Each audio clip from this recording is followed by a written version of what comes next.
Shark Sports Radio begins right now. A Celtics fan and a Lakers fan on the same frequency? Oh, this should be good. I think ultimately the Celtics find a way to hang banner 18 in 6. In a world where sports media, lifestyles, humor, and commentary collide. First time since signing LeBron, the Lakers have said, we don't give a shit about LeBron. We have to worry about the future. Let's take a dive into this tank. Tonight and for weeks to come, we will continue Page Turners. Those new to Page Turners, here's what it tastes of what it's like. We bring a sports author onto the podcast, talk about the book, the idea in writing it, and how it correlates with today's sports world. We appreciate everyone taking a dive in the tank with us for Page Turners. For listening purposes, you can always check us out on Apple Podcasts, SoundCloud, and or Spotify app. Watch us on YouTube at the Shark Sports Radio channel, TikTok at Shark Sports Radio, and please check us out on X at SSR34_. Julie Kliegman has been copy chief at Sports Illustrated, copy editor at The Ringer, weekend editor at The Week, and news fellow at BuzzFeed. Her writing has appeared in Sports Illustrated, The Washington Post, The Ringer, Vulture, BuzzFeed, Fox, The Verge, Bustle, Washington Monthly, The Week, and many, many other outlets. She can be found in Queens, New York, is a frequent guest on radio and podcasts. You can also check her out with the Finding Renee Richards book, which can be found on August 18th on Amazon, the University of Nebraska Press, Kindle Store, Google Play Books, and many other purchasing platforms. And also check out Mind Game as well. Now let's get into this. Most recent release. It's coming up, actually, in a few weeks. How excited are you? Yeah, I'm very excited. A little anxious, but very excited. Awesome.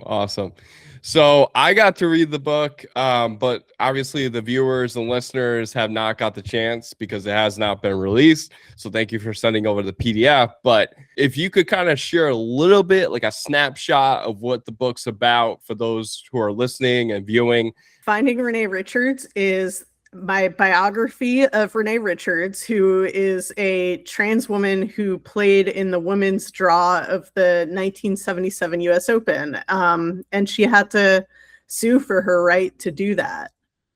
Yes. Yeah, it's a perfect snapshot of what we're going to be discussing tonight. So, Julie, Renee Richards made her own road into an illustrious tennis career. Mm-hmm. When did you realize you wanted to write about Richards?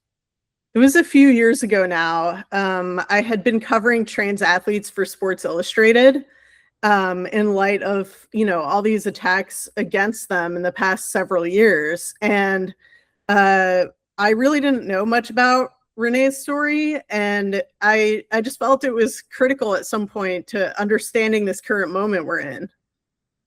Yeah, that's a good point, and a good segue to that. And you mentioned this at the beginning of the book. You yourself came out transgender in 2021. That's right. And so people may think that you and Renee would have some common ground on a lot of topics, involving sports. But as you mentioned in the book, Richards became a puzzling figure for you. Yeah. Why was that the case? Yeah, she is now in a spot where she regrets her own lawsuit to compete, and she feels that most trans athletes in the women's and girls categories should not be able to compete. So that really threw me for a loop. You talked about often in the book, the La Jolla final was really her first test, right? Robin Harris, Richard's opponent, could have filed a complaint for, losing, right? But chose not to. Yeah. But a journalist by the name of Richard Carlson, who listeners may know as Tucker Carlson's father, ran his own inside detective work and decided to break the news of Richard's transgender identity. Would you say that this was the hardest obstacle Richards had to endure? I think it was one of them. I think it was, all the rest of the scrutiny that she receives is because of this first round of scrutiny and attention. And, this is the reason that she made headlines in the first place. So it's responsible for a lot of the negativity she faced, but it's also the reason we know her name. So it's complicated. Yeah, very true. Looking back at Richard's legal battle, right, to compete in tennis, I guess what lessons from that case do you think, still apply today? And do you think the conversation around trans athletes has changed meaningfully due to her case? So the actual court case does not apply to anyone besides Renee herself, which I think is a really important point, because it would be easy to see it as like this landmark decision, but it was so specific to this one person that I actually feel like it doesn't have a lot of influence and isn't commonly even remembered in these conversations we're having today. But I think, I wish we had learned more from that case, and, but the tides are kind of going in the other direction with all these exclusions on trans athletes being able to compete. Right. And you mentioned, Julie, in the book, Renee Richards says sports are more about quote unquote fairness more than they are about inclusion. Do you find that to be odd that Renee, didn't emphasize the latter after her court battle? And how do you reflect on balancing inclusion and fairness in sports?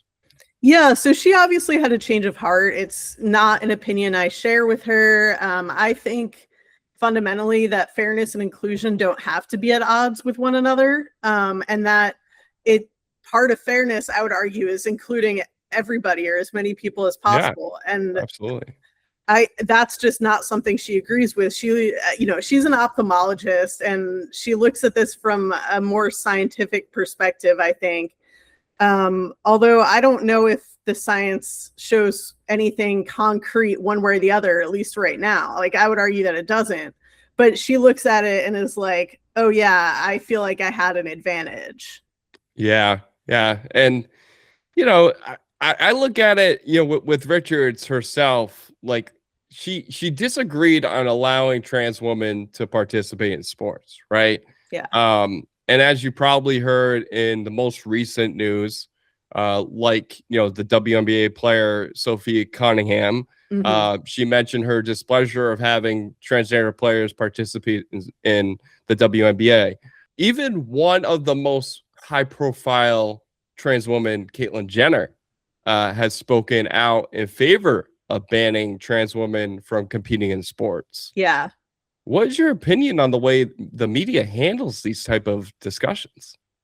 It's hard because I think the media puts a lot of undue influence on people like Caitlyn Jenner and also Sophie Cunningham. I mean, a lot of the players in the WNBA we know don't share Cunningham's opinion, and yet Cunningham gets a lot of this press. Correct. And so I think it's a little bit blown out of proportion.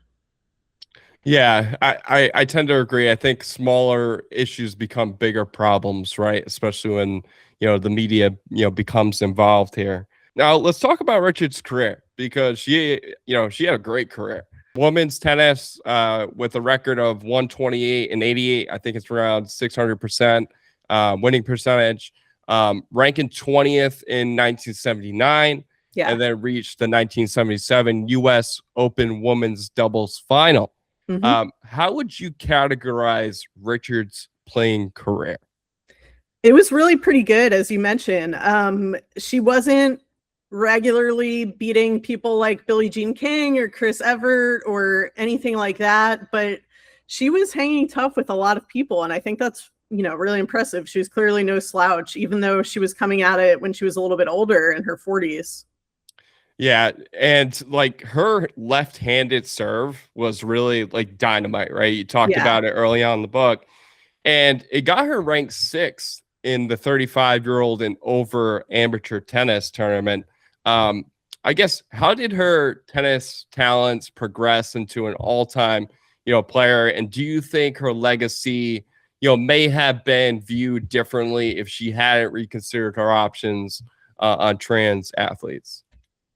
Yeah, so I think it's really interesting because talking to people who have played with her, um, in specific, one guy who she played with at her club in California, he was like, it's almost like I had to encourage her to play less like a woman, and he didn't mean Mm, that pejoratively, I don't think, but he meant that she was showing some restraint after her transition in a way that wouldn't benefit her game on the court.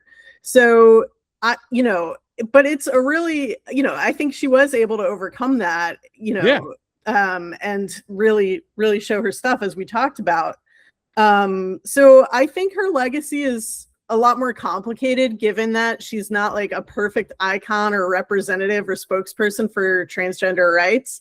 But I think that's okay too. Like we have to let people have their contradictions and, yes. their own individual views, and she can look back on her own career however she likes. I mean, that makes sense to me. Absolutely. Yeah.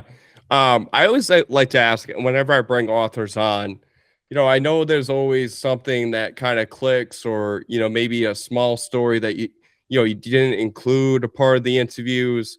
Was there something, a part of your reporting that like basically give you the why you're writing this book and, made you feel comfortable doing so? Yeah, I don't know if it was anything in the reporting process for the book itself. It was more the seeing what was happening, like this flurry of activity around trans athletes outside of the book. Like every time there's a new ban or rule instituted regarding trans athletes, that sort of gives me the why for, okay, this is really the right time to be focusing on this one particular story, even though it's almost 50 years old. And I didn't realize she's 94 right now. She's 91. She's going to be 91. 92 pretty soon. Yes. Yeah. 91. How'd you get in contact with her? I got her email address from a colleague at Sports Illustrated at the time, John Wertheim. He just passed it on, and I wasn't sure what to expect, if she'd ever respond, and she responded like the next day. It was great. Oh, that's awesome. That's awesome. Yeah, because sometimes it's very difficult. For example, previously I had Aaron Bracey on, I had Keith O'Brien, and a lot of the guys could not get in contact with the source, right? Yeah. So sometimes it's like going directly to the source can do wonders, right? But also like kind of gathering stories about people that know her, whether that's, part of her life, day to day, family, friends, so on and so forth. So you've written quite a few amount of, articles and books and, covering the trans side of things. I guess when you think about this book releasing and your work with, SI and The Ringer, truly, Julie, how proud are you to be in the spot you are? I'm really proud. I mean, this is like the kind of career that I only could have dreamed of. And it sounds cheesy, but it's so true. And like, I have a lot of people to thank along the way at SI and The Ringer and elsewhere, and, for giving me these chances. And I do feel like I am one of the journalistic authorities at this point on trans athletes. And that's no small thing. Absolutely. And what's it like working with Bill Simmons? It's about what you would expect, I'd say. We didn't work together all that closely, but credit to him. It's how it appears on the tin is, his personality on the podcast is what he's like in real life, and he's a great cultivator of talent. Yeah, I'm not lying. I listen to every single podcast on my way home. He's a Boston guy through and through, so that's why I think him and I click the most. What are some ideas that you're kind of brainstorming when you think of different topics to write about? As mentioned, you did Mind Game, which basically is the mentality or mental side of things when it comes to elite athletes. Yeah. And now this, finding Renee Richards. I guess, what do you look for when you choose a topic to cover? It has to really grab me, and not just momentarily like a magazine article would. It has to be something I'm comfortable with and excited to sit with for years. So it has to be something I personally care a lot about. Like mental health has always been really important to me. And as we discussed, like the trans issues with sports are really close to my heart as well. So Yeah, I don't want to write a book just for the sake of being able to say I wrote a book. It's really about the specific subject matter for me. Right. And for those who haven't read Mind Game, what does that entail? What do you kind of cover throughout the book? Because people can go buy it on Amazon, Barnes and Noble. You can even find it in Target. What's like the snapshot of that? Yeah, so it's all about how elite athletes navigate both mental health and, sort of like the mental toughness / sports psychology end of things as well. So it gets a little bit historical in terms of how we've talked about athletes' brains and how they've talked about their brains in past decades. A look at how COVID really shaped the conversation around Yeah. elite mental health. If you think about like Simone Biles and Naomi Osaka, and it also looks toward the future and asks like, what can we do going forward to support athletes with, their mentality and their mental health?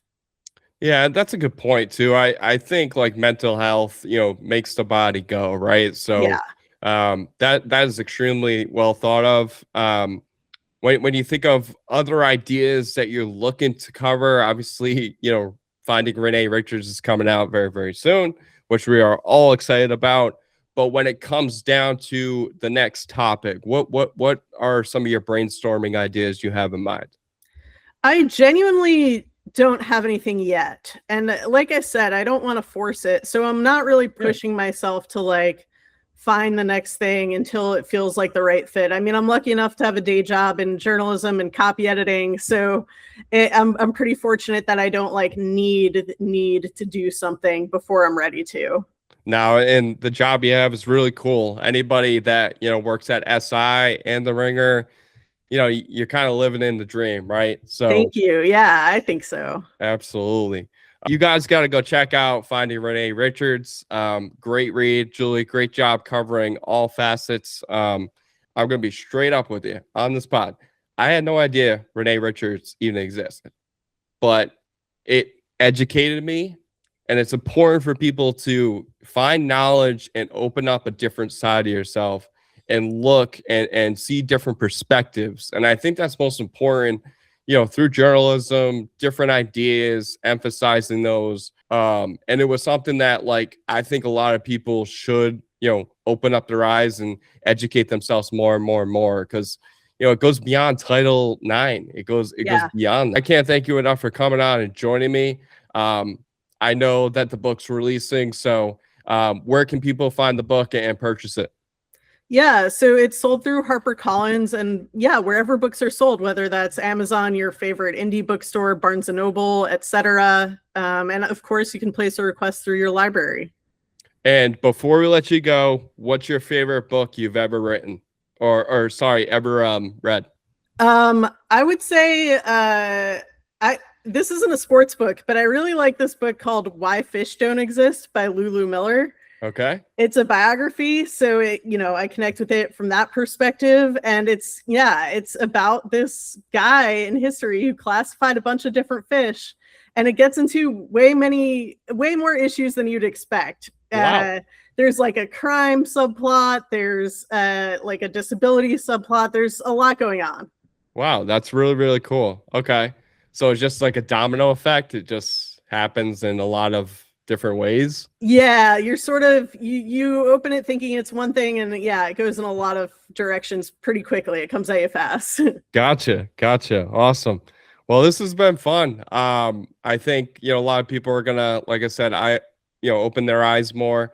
And I definitely wanted to bring you on to talk about this topic because I know how important it is to you. So I'm glad we connected on the Facebook page.